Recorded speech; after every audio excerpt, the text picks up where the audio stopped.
Hey everyone, welcome to Wandering DMs. I'm Paul. And I'm Dan, and on today's episode of Wandering DMs, we're going to be talking about adventures for original Dungeons and Dragons in the 1970s, some of our favorite modules ever, and why the very idea of adventures being published was controversial at the time. And we'll also take a look back at the legacy of one of our favorite designers, Jennell Jaquays. All that and more today on Wandering DMs. Before we get into it, I'll remind everyone, as always, that at the end of the show, we'll be hosting our after-party chat. That is a live video chat with Dan and I and all of our patrons. So if you want to join in, you can just become a patron by visiting us at patreon.com/wanderingdms. Join at any tier. You'll get an invite to our private Discord server. Get that set up through the course of the show. And at 2 o'clock Eastern, we'll be on there live with all our patrons for after show chat. Yeah, and we want to hear about what your favorite early adventures were at the time too. So I'm really glad this is our second episode of season 6 here, looking back again at our the 50th anniversary of original D&D being published in this month in 1994, as far as we could tell. So we thought the opportunity to talk about pre-published adventures in the 70s, and there aren't that many. You can compose a list of all the pre-published adventures for Dungeons and Dragons in the decade of the 70s, and it's maybe about 20. Maybe it's on the order of a dozen to 20. It wasn't that many. And the very idea of writing an adventure and publishing it for DMs at the time was at one point unthinkable, and then kind of controversial. And actually, you can point to some circles today that people that were on the ground floor that think that pre-published adventures are a bad thing for D&D. And of course, the other thing that's on our mind this week is that one of our favorite designers of all time, Jennell Jaquays, did pass away a couple days ago this week. And that we feel it's a huge loss. She wrote some of my favorite adventures of all time and was one of the earliest pioneers in doing that. So we thought we'd take a look back and look at her legacy and how much Jennell's work really influenced later adventures and things like that. And I'll even say this, Paul. I think you might remember you were talking about our after-party chat that we have every week. Coincidentally, I was just quoting Jennell last week in our after-party chat. I was digging up my copy of Caverns of Thracia in order to remind myself and read off one of my favorite little pieces of business there. So at least to me, incredibly essential, incredibly informative work by Jennell Jaquays, and it was on my mind even a couple days. So kind of a big loss, and everyone in life we send our sympathies. Yeah, definitely. I mean, I was just noticing her, of course, in our intro reel there that you can see at the very beginning of the show. You can see Jennell. Right. So. Our hearts go out to her family and loved ones. So it's rough. Dan, I wanted to dig a little into that tale. I've certainly heard this, I'm sure, secondhand, plenty of ways, and I don't know what the actual source of this story is, but the idea that when Dungeons and Dragons was printed, the idea of pre-made adventures was simply not on their radar at all, and I. From what I know, that gap was initially filled by a company, a third-party company called We Warriors, who were the first to put out the first 2 published modules. And it wasn't until those showed some success that TSR kind of woke up and said, "Oh, geez, we need to make these ourselves." Is that the story you've heard as well? I don't know where I picked that up from. It is. It is. Yeah. Well, if I pull up my copy of original D&D published 50 years ago this month, it has 3 little books like we were talking about last week. And then the very last page, there's an afterword by Gary Gygax. And he's saying, well, here's the rules. And you should really, for expansions, you should just do it yourself. You should come up with your own interpretations.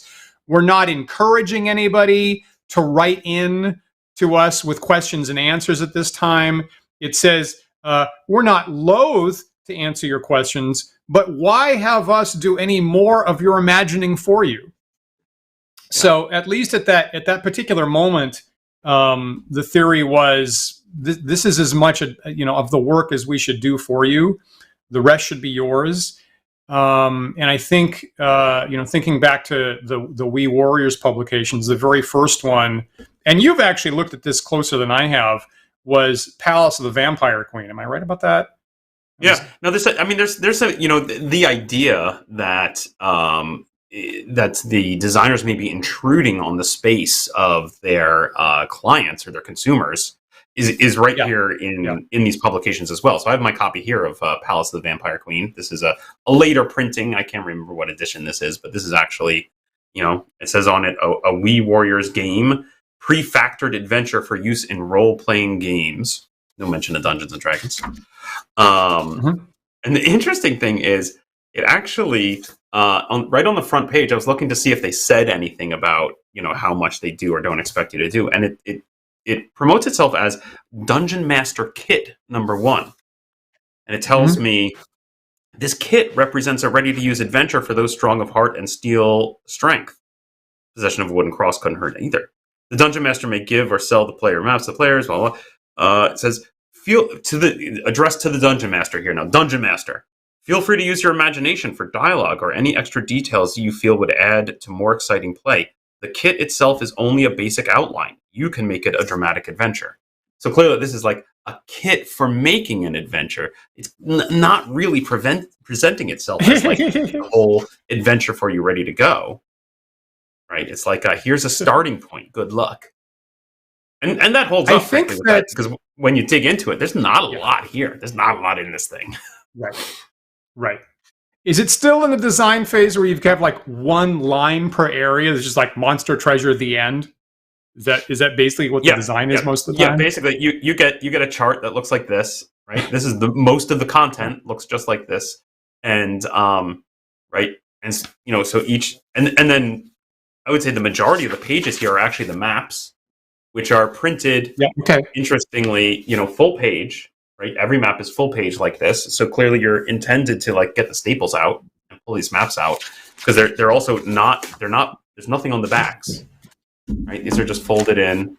So you're clearly intended to get the maps out, and then it even says, I think there's both a player and a GM version of each map. I want to say.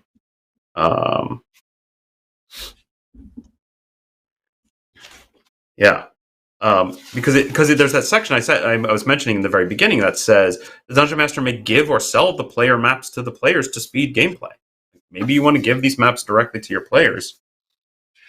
Interesting. As like a handout, right? And I'm pretty sure. The interesting thing, I'm kind of paging through quickly here, but so there's a keyed version and an unkeyed version, and the unkeyed version is missing some stuff. It's definitely the unkeyed one is not a complete map. Interesting.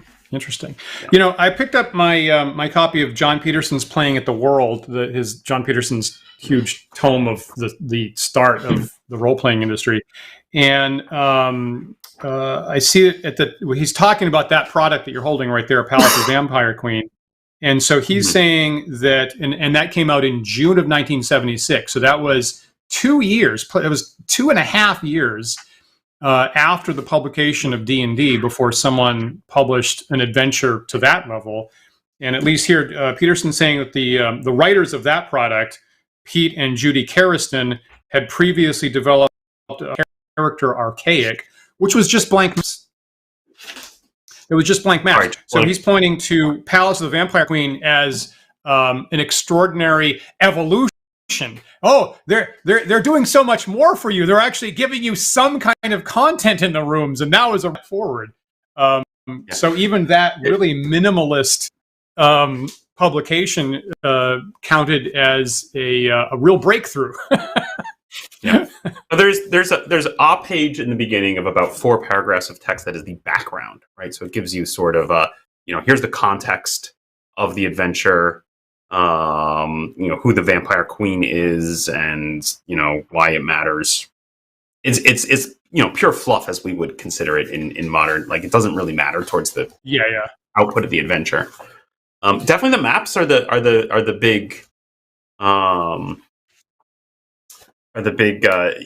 value add here. I'll show you an example here. So here's level 5, which is right in the center, and this is the player version of the map. And as you can see. right? You got doors and rooms outlined. And then real quick, here's the DM version where we have numbers, and you can see there's a whole hallway there on the very north side that is connected, I think, through secret doors. So that's missing in the player version. Right?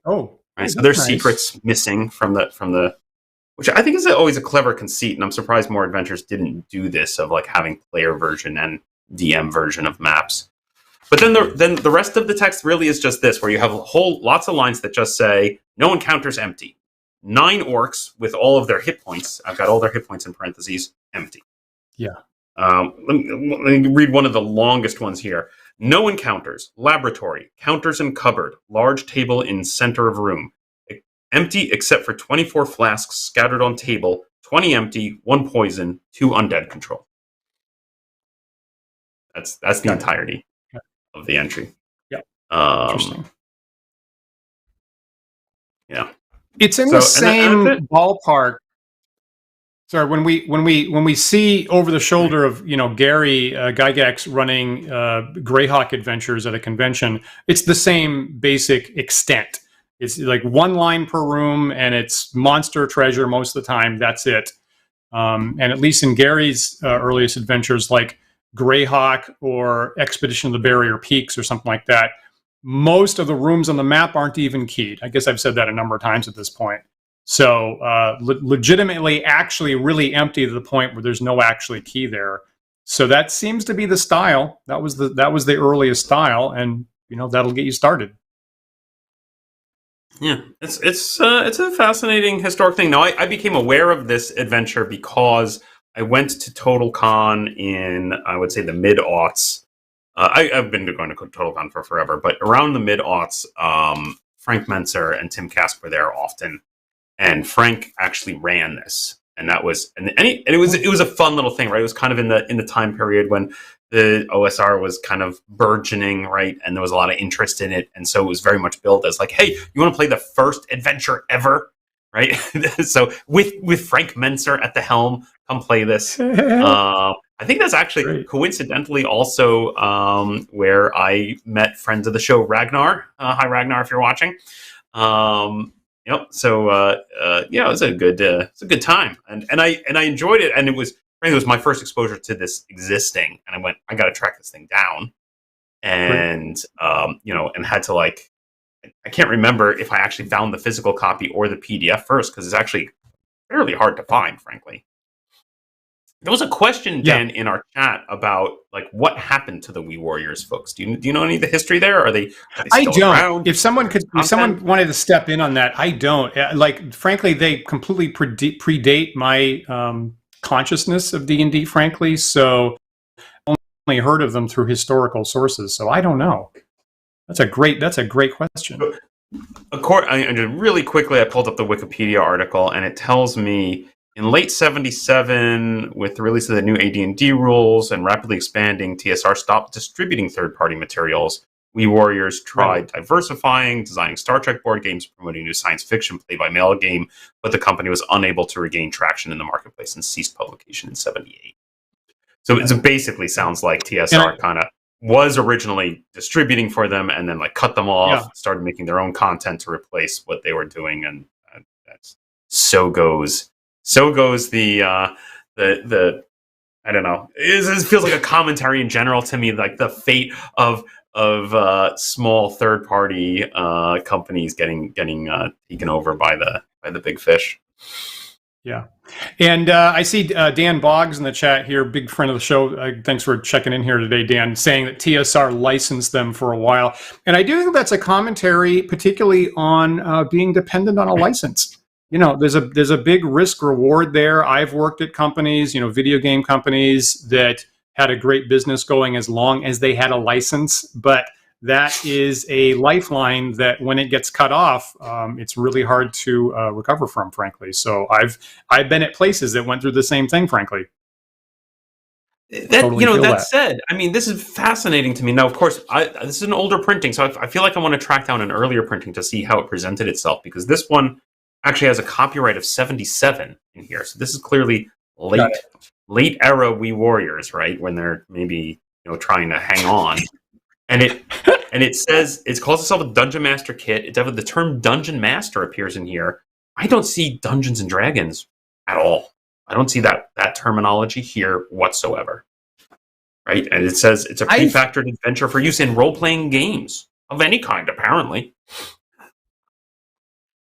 I think that's the era where TSR started to become more conscious of trademark copyright issues, and probably started being a little bit more frowny-faced about people using Dungeons and Dragons as a trademark. So it's interesting that they have DM in there and not D&D, and try to be careful about that. That's an interesting catch. Yeah. That is interesting. Right? Little aside, let me just say to viewers, if you're seeing me glitching at the moment, I apologize for that. I will say that in an attempt to satisfy you viewers, I actually laid down new networking cable in my apartment yesterday in an attempt to make the stream better for you.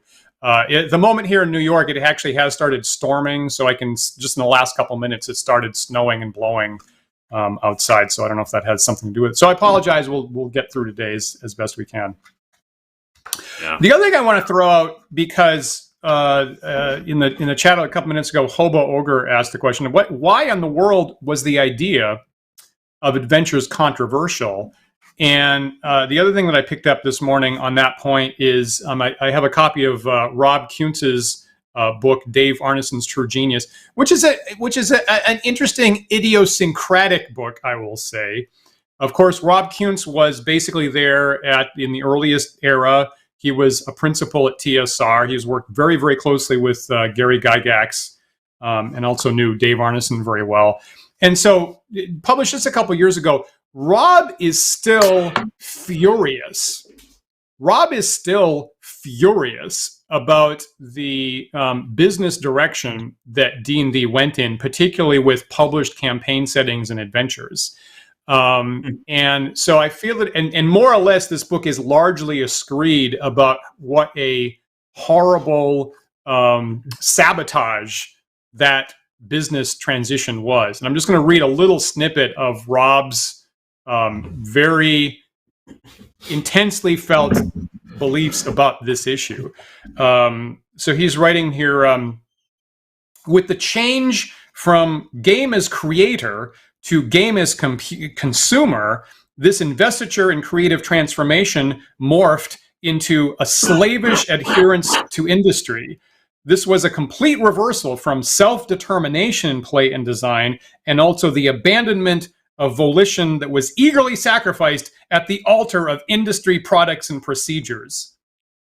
Current consumers in this industry come hobby are mostly appreciative of the idea that RPG products entertain them. Those of the foundational era in this hobby appreciated the license to create what matched their strengths and proclivities. I mean, it's clearly a thing that they were that they were struggling with, frankly, right? And you see it a lot, I feel like, in the editorial columns of Dragon Magazine of the period as well, where you see a lot of gnashing of teeth over. I feel like the creators of Dungeons and Dragons, anyone involved in TSR in the early time in the kind of the late 70s, were really just genuinely surprised, frankly, that they were getting as many requests as they were getting for content, for rulings, for what they would see, I think, as hand-holding. Yeah, totally. Yep. And I mean, so many industries and creative fields, go in this direction. I can feel that of the overall sensibilities at the outset being very, very different from when it became more popular. And it's always a struggle when things evolve in that kind of direction. Let's talk about another adventure, because We Warriors came out with Palace of the Vampire Queen in that June 1976 date, but they were tied. Another published adventure came out the same month, June 1976. So technically, the non-TSR people who published the first adventure technically tied. And the other thing that came out in that same month of summer 1976 was a work by Jennell Jaquays. And at the time, she had, I think it's still in college, was publishing a fanzine called The Dungeoneer, and that month published that the Dungeoneer had a pre-made adventure called, I'm not sure I'm going to say this right, F. Chelrak's Tomb. And again, very curt. I think maybe about 12 encounter areas and maybe about 4 pages of text or something like that. Of course, Jennell was both a writer, a creative, and an artist. So the map, the text, all this kind of stuff was all a one-person job at the time. And I haven't run it. I have a copy. I managed to get a PDF copy. But there's a really interesting review on a blog named DM Dave a couple years ago. And DM Dave had a couple blog posts where they looked at the earliest adventures. And technically the very earliest, number one, would be the Temple of the Frog that Dave Arneson included in his Blackmoor supplement for D&D in 1975. And then the next two, you're going to be talking about Palace of the Vampire Queen and F. Chelrak's Tomb by Jennell Jaquays in 76. So here's what DM Dave said. He said he described F. Chelrak's Tomb as the earliest D&D adventure that remains playable, is what he said. He said, in earlier posts, I examined 2 of the first 3 D&D adventures to reach print. There's Temple of the Frog and Palace of the Vampire Queen. To explore D&D's origins, some modern players have tried playing those dungeons. My advice, don't. just don't do that, right? But you can pick up F. Chelrak's Tomb, and even in the context of maybe 5th edition D&D, a little bit of retuning, a little bit of maybe monster swapping, and he points to Jennell Jaquays' F. Chelrak's Tomb as essentially the first D&D adventure that is worthwhile a player nowadays picking up and actually running for players, which I think is an interesting insight. Fascinating. Again, kind of minimalist. Jennell, our friend Justin Alexander refers to what she did as Jaquaying the dungeon. Built it out a little bit more, gave a little bit more narrative, a lot more explicitly, tricks and traps and kind of puzzles and mysteries came into play a little bit more explicitly. So personally, I think I'm going to try to run that myself sometime in the future, because it's new to me, frankly. I haven't had an opportunity in the past, but now I'm kind of eager, based on that, to see how F. Chelrak's Tomb runs. It's interesting. I just keep thinking about how I was surprised here to see Palace of the Vampire Queen calling itself a kit, and I think I feel like you just see this constantly throughout the evolution of the game, is this struggle with how much hand holding or how much work do we do versus how much creativity do we man for the DM, right? It goes all the way into like the argument of for or against box text, right? Is that a step too far? Should the DM be doing that work, or should we be providing it for them? And I land in this kind of fascinating headspace of like, it's almost like you have people at like a farmer's market shaking their fists at people who are doing like those meal plan delivery services, who in turn are shaking their fists at like frozen meals, right? Like, which one's the right? They all let you cook food. Who are shaking their fists at restaurants, who are shaking their fists at food trucks on the street outside. Right, exactly. Fascinating. What is the right level? I don't know. Is there a right level? Is there a correct answer to this question? I mean, maybe the answer is simply just that, we need a lot of different... Well, you need a variety of products to serve a variety of customers. Maybe. The other thing that comes to mind is, in a field like this, is the evolution of the specialization of work. Right. So the role that classically we think of as the DM is there's rules adjudication, there's creating a campaign world, there's individual adventures, there's mapping, setting down encounter areas, all that kind of stuff. And at a hobbyist level, it makes sense for one person as an auteur to do all that kind of stuff. And you can point to the early video game industry being the same thing. For the earliest consoles, circa 1980, a single person would do everything on a particular game. And as it gets more elaborate, and as the business gets more elaborate, you can see that individual parts of these things get shaped. Now you can have a separate mapper. You can have a separate graphic designer. You can have a separate encounter person. You can set up rules. Person, runs it, and on like that. I know that when I was, in the video game industry, circa 1990, and I came in, and I'm like, I'm an engineer, but I also want to engage in game design. One of my bosses, their mind was blown. Like, an engineer, game design, what a fascinating novel concept. Never considered that. And to me, maybe, I guess, being a little bit older, I was like, well, why on earth, why would I be in this industry if I wasn't doing that? So those fields always kind of evolve in that direction.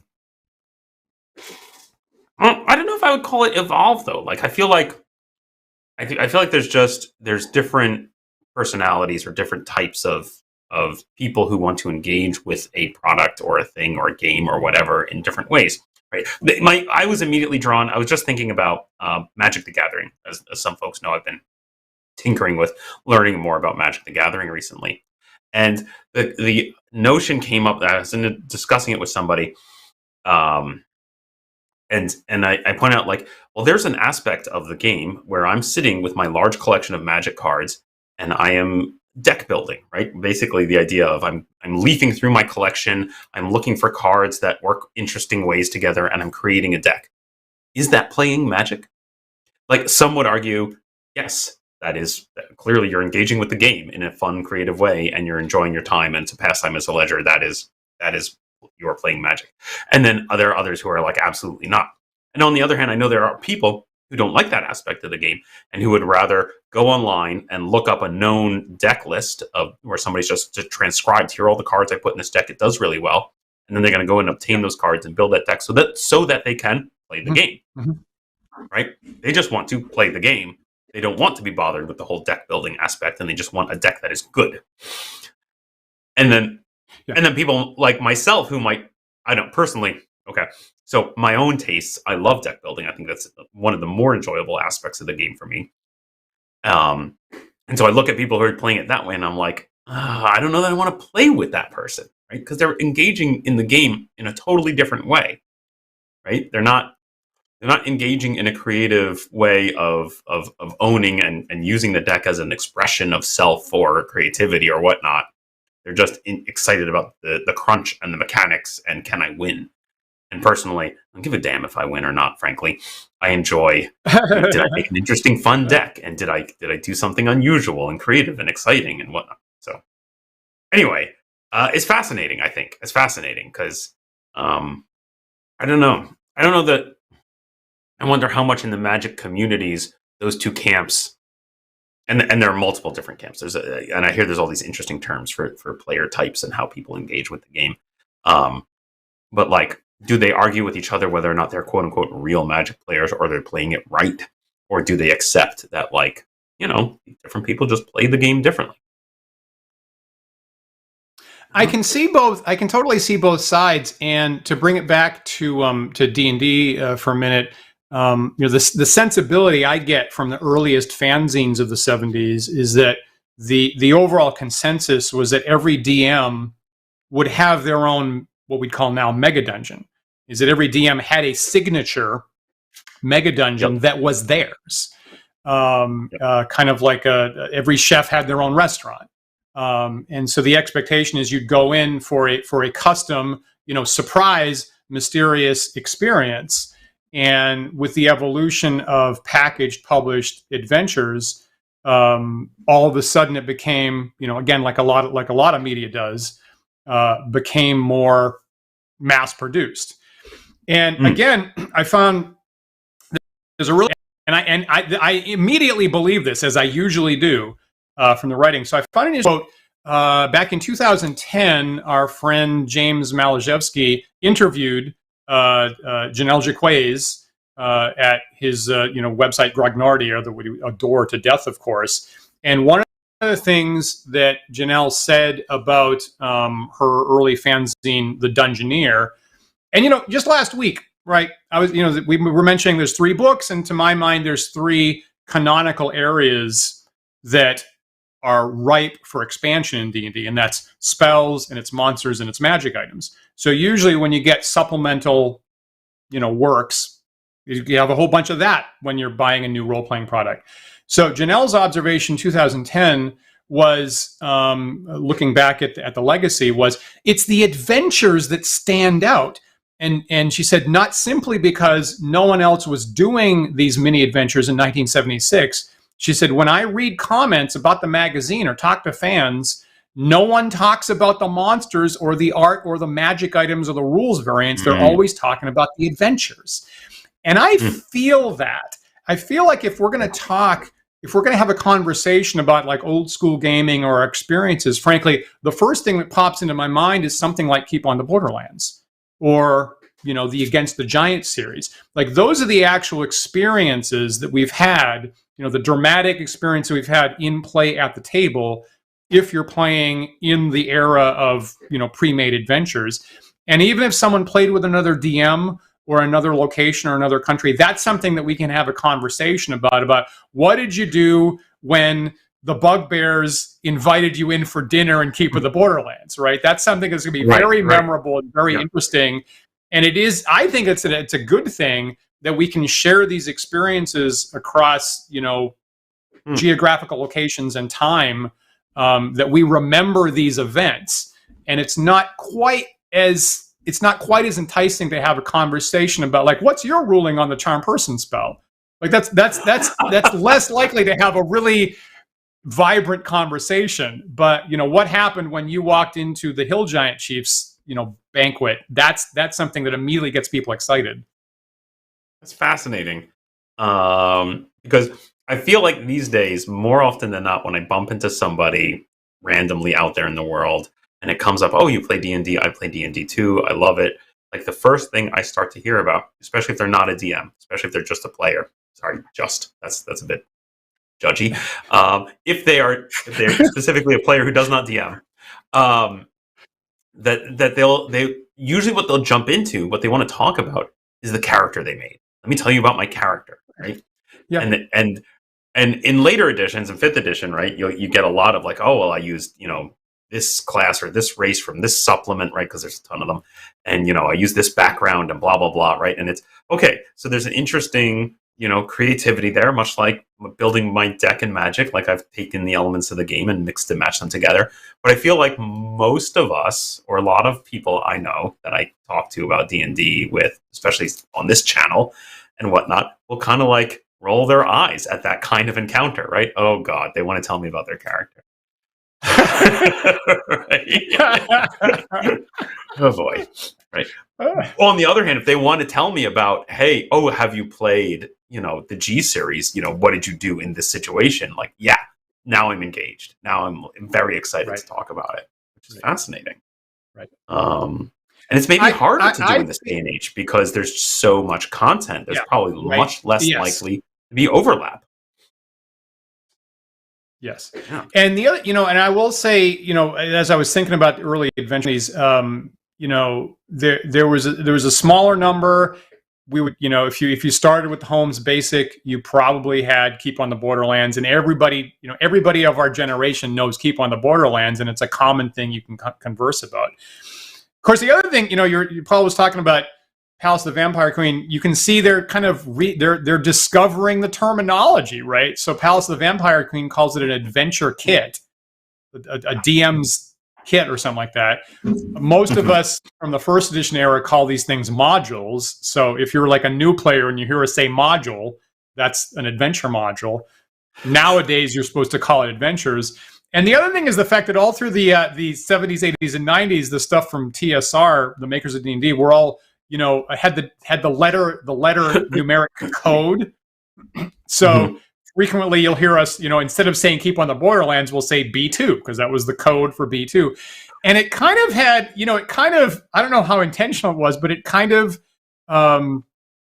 encouraged a collector's attitude of like, oh, well, I have S1 and S2 and S4, but I don't have S3. My collection's incomplete. I got to fill in that gap because I don't have S3, so I got to go out and find that one, even though maybe I don't even know what S3 is, but I just know there's a gap in my collection.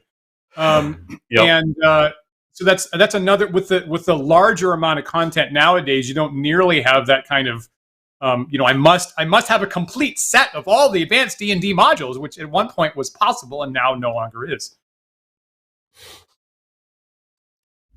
No, it's so interesting. It's fascinating that you bring up the terminology, because it's true. Like, I will, and I don't even pay attention to it, but I will mix and match those terms all the time. And I'll say module, and sometimes I'll say scenario, and sometimes I'll say adventure. And if it's a particularly big one, I might say campaign, which to me actually is there's a line somewhere in my head between what's an adventure and what's a campaign, but it's a bit fuzzy. I probably have trouble like exactly pinpointing what the difference is. A bit like what is the difference between a pond and a lake? I don't know. For those wondering, the answer is nothing. They're synonyms. That's the word I'm trying to say. But yeah, anyway, go on. Let me help you, Paul, because I noticed this on the Wikipedia page for adventures in Dungeons and Dragons. There's a specific Wikipedia page just for D&D adventures, the idea of it. And so clearly this has been compiled over many years with many editors looking at it. And so they've looked at this very carefully. It says, let me see here. It says, the exact differences between the terms adventure, module, scenario, and accessory are hard to precisely define in Dungeons and Dragons terminology, as they've all been used in a bunch of different ways. Okay, well so you're in good company. That's delightful. No one can answer that.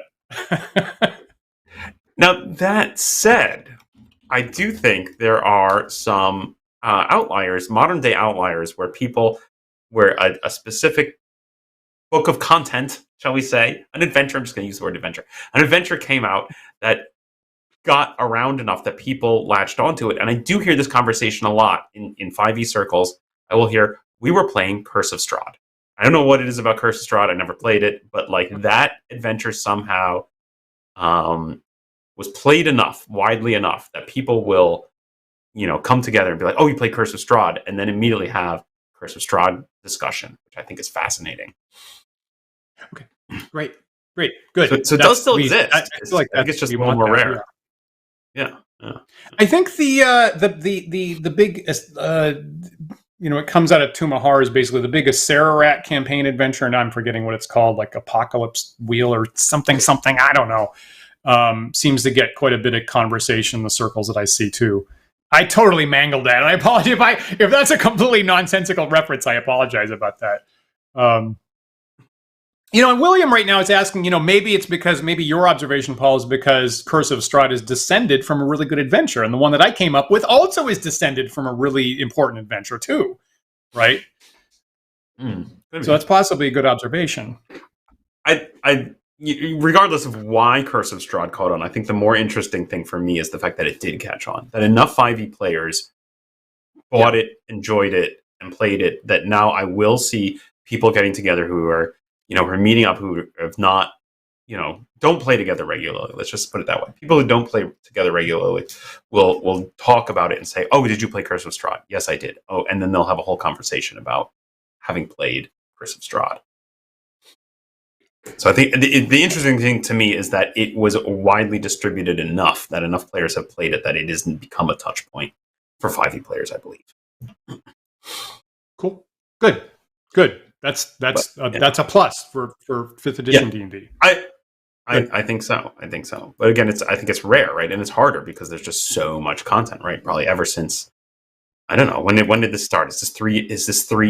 Is this the D20 glut problem? Is that that right? And one of our great patrons was talking about that last week to us, actually, is that they're somewhat incensed by the 3rd edition era that caused that big tidal wave of third-party content. I thought it was very exciting at the time. I can see why it's hard for anyone to get traction with a really canonical adventure in the same way nowadays. Now, obviously, Curse of Strahd is a publication by Wizards of the Coast, and they are the 800-pound gorilla, so they're going to get way more eyeballs than anything else. And I can see both ways. It's and I can also see why there was so much excitement being able to publish adventures at the time, because up until that point, this relatively small number of adventures were all really canonical. Were really very much in our minds a lot as players. and you can kind of see why that all happened. Okay, and yeah, it's really hard to cut through the shape. Yeah, we've been talking a lot here about sort of like the reception of adventures and why people liked them and like or how they were received, right? How what people liked or didn't like about them, and how vastly distributed they are or whatnot. But like, I'd love to touch a little bit more on the actual raw content, right? Because we were looking at Vampire Queen earlier and kind of laughing a little at how sparse the content is. That clearly changed. Like when did that change? Do you know? Like at what point? How quickly did they jump from this to say, I don't know, B2, which clearly has a lot more text in it? Is this Gygax's fault? Is it just that Gygax does not know how to write a small amount of text? Well, I mean, he did for himself, right? He did for himself, certainly. Right. So, and I'll remind folks, right? I'll remind folks the same month, right? The same month as Palace of the Vampire Queen, Jennell Jaquays came out with F. Chelrek's Tomb, and it has approximately paragraph-length encounter areas already, right? So there's sort of a competition within the month over the direction that those things were going to say. And I hope people are okay with this. I'm going to read, the Room 5. Okay, Room 5 of F. Chelrek's Tomb. I can't read all of it because it goes over a page in length, right? One single encounter room. And it has, and I'll just read the first paragraph. Room 5. This room is lined with 11 draped objects, each approximately 6 feet tall and indistinguishable from the other. They are draped with dusty sheets. Sheets have a 20% chance of disintegrating when touched. If left discarded on the floor, they will attack and try to smother and constrict anyone. And then you go on, and there are a bunch of separate statues, right? Which is why this goes a whole page. And each of the separate statues is individually described with their own paragraph. A little bit like Mike Carr's In Search of the Unknown with the famous pool room. So this is very different sensibility. It's a very different sensibility with a lot more detail, and again, a lot more puzzles and a lot more tricky kind of things. And I would say that Jennell set the tone. Ultimately, that was successful as a product. Her recollection is that the fans of the Dungeoneers were excited, and this is the thing that stuck in their mind. So arguably, kind of to borrow the phrase from DM Dave, if one of these first 3 adventures is still playable, it's Jennell's, and because she gave that level of detail to it. Interesting. I feel like we need... Yeah. Okay. I buy it. Wait, what year is that? When is that coming out? June 1976, same month as Palace of the Vampire Queen. Okay. Because the other example I would start to look at, although this is probably later, right, is the stuff coming out of Judges Guild, right? When you look at something like Table Manor, which is coming out, but that's not until 77, I think. Yeah. But that's I believe that's also, right, like a lot more dense text than you're going to find in this thing. Correct. Maybe less so than F. Chelrek's Tomb, actually. Table Manor is still pretty minimalist, but more, there's more meat there than Palace of the Vampire Queen. But you're right, and of course, again, Jennell's work was largely published by Judges Guild, so enormously famous with Dark Tower and Caverns of Thracia that I think were published in 1979. Dark Tower was picked as one of the top 30 best adventures of all time a number of years ago. So yeah, you're right that Judges Guild was definitely at the forefront of, interesting, memorable adventures. What's interesting too? This is my minor side point, but like I often have trouble tracking down all the Judges Guild stuff and like wrapping my head around what came out when and how much of it even exists. And I think it's because they didn't adopt TSR's methodology of giving letter and number codes. I wish Judges Guild had given the codes. It would be so much easier as collectors to then track what exists and doesn't. That's very fun. Thank you. It's so it's so funny that I was, I've been having to get away from the habit of referring to adventures just by the code, where it was just so simple. Well, there's B2 and there's G1 and there's S1. And that having been, and I have to forget. God, are we 30 years away from that at this point? Embarrassingly, that I have to use names instead of numbers. It's So That's hilarious. let me say, so as we get into the last couple minutes, what are your favorite, like, are there adventures from the 70s that we haven't mentioned, Paul, that are like your favorites of the You know, I don't think so, frankly. When I get into like my favorite early modules, most of them end up being slightly older than I realize. Right? Like when we talk about Judge's Guild, as much as everyone loves Tegel Manor, I always jumped to House on Hangman's Hill. And frankly, that I think isn't coming out until 81. I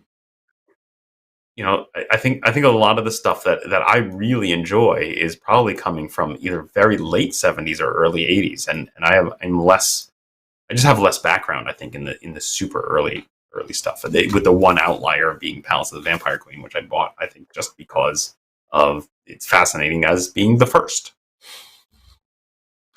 I think that I hear that. I think that it bears keeping in mind that a lot of our very memorable adventures that were, mass published, 1980, 1981, 1982, something like that, had an interesting playtest tradition that they were actually first written and played years before that. So sure. I think that if you pick an adventure like that in, let's say, 1981, it's quite likely that adventure was, and even if it's branded maybe first edition, Advanced Dungeons and Dragons, it was probably first written in the 70s for original D&D and then later rebranded. And there's a bunch of stuff like that if you look at technically the first publication, like there's Lost Caverns of Thracia, which I think when it came out from TSR, I think that's module S3, I think, if I'm correct. I think it's a publication date of 1983, but it was first actually run at WinterCon in 1976, the same time frame as Palace of the Vampire Queen and stuff like that. So at the time, AD&D didn't exist. Technically, SajConth is an original D&D adventure because that's what it was written for initially in 76. Mm-hmm. And there's a Temple of Elemental Evil and Village of Hamlet and all those kinds of things. Frankly, I'm an enormous fan of the Giant series, the Giants and Drow series by Gary Gygax. And of course, that came out in 1978, I believe, first run at the Origins Game Convention that year, and then published later that year. But a lot of, even, Keep on the Borderlands, right? Keep on the Borderlands. 1980, I think, technically. 1979, I guess, is when it was published.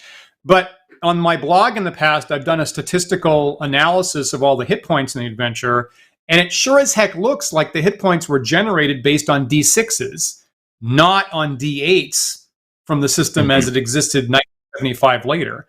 So even if you do a numerical analysis, there's a lot of evidence that those early adventures by Gygax really come out of his original D&D play. And we're just slightly rebranded with the advanced or basic, branding on it. So I think that you could very easily point to those kinds of things you're thinking about, Paul. And I would say, I bet they were original D&D from the 70s, technically. Yeah, very likely. Very likely. Yeah.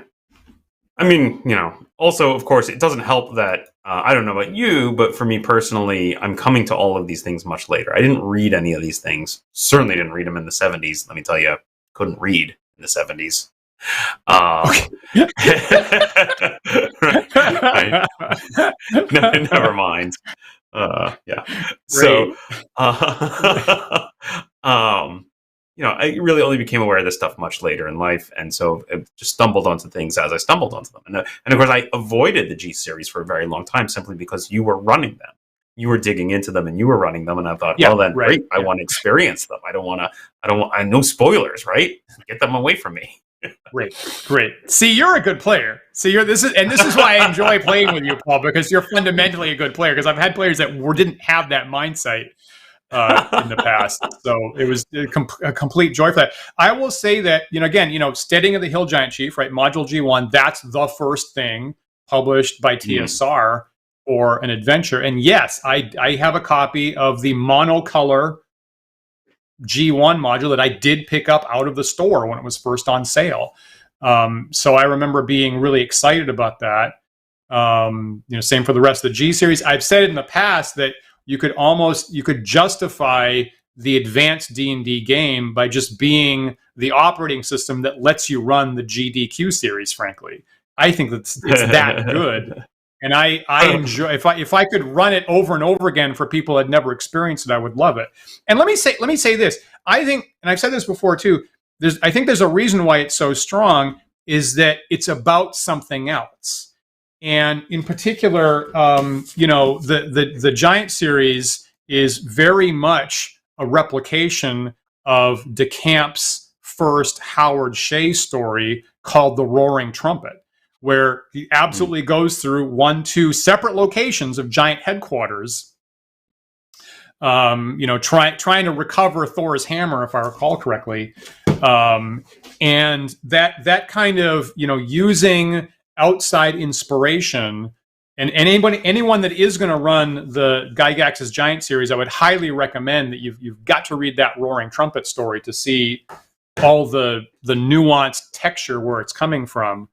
And yeah, when a media starts to become totally a Roboros and just about itself, I think that's becoming smaller instead of larger, and I like my role playing to be touching on other elements in the culture outside it. And I think that's one of the reasons why that first TSR series, the GDQ series, is so really, really super strong.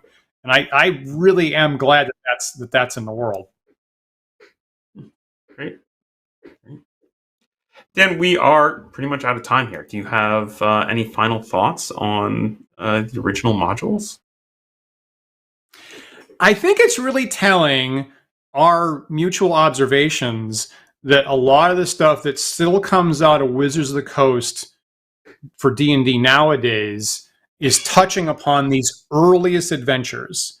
So the fact that Wizards of the Coast can make these mega campaigns that are fundamentally rooted in Tomb of Horrors by Gary Gygax, or can make the Curse of Strahd that ties back, maybe not in the 70s. I don't know when that was, when the raw bits of the original Strahd adventure was written.